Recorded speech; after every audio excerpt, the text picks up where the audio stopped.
Hello everyone, welcome to the Well of Curiosity and to the Volcanologist's Guide to the Solar System. Last time out we were looking at what drives the volcanic activity here on the Earth. Today in episode 2 we're going to be investigating the different types of volcanoes you can find scattered around the world. We're going to be covering everything from the big to the small, so let's get cracking.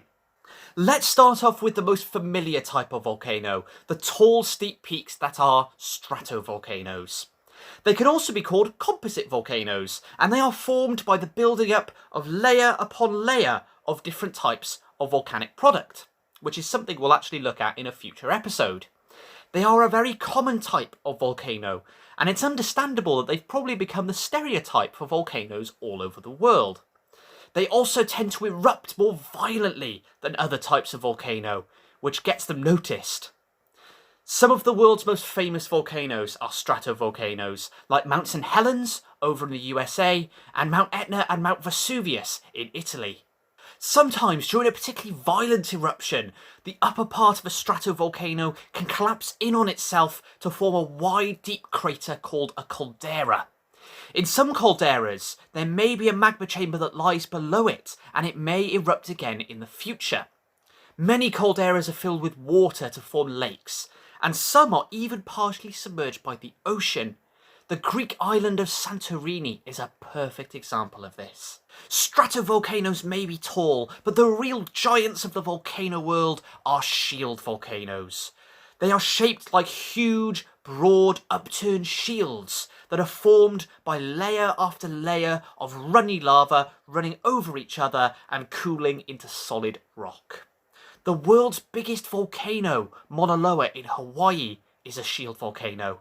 But most of the volcano is submerged beneath the ocean, so it is actually much bigger than it first appears. Some volcanoes consist of small, shallow, bowl-shaped craters that are actually sunk slightly into the ground. Some are dry, but others are filled with water to form lakes. These are called maars, and they are formed by hot magma rising up, coming into contact with cold water, and resulting in a series of explosions.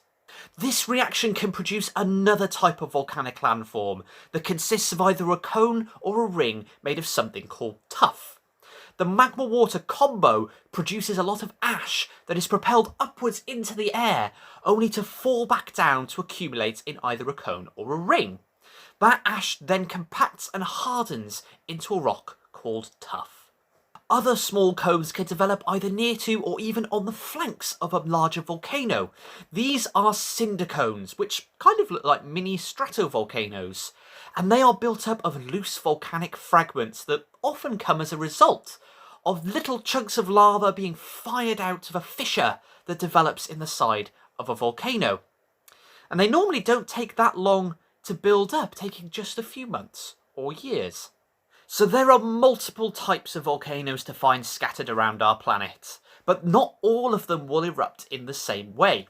So in the next episode, we're going to be taking a look at the different types of eruptions that we can get from these volcanoes. I do hope that you have enjoyed this instalment of the series. If you have, then drop the video a like and subscribe to the channel if you're new. I look forward to seeing you all in the next video. Goodbye for now.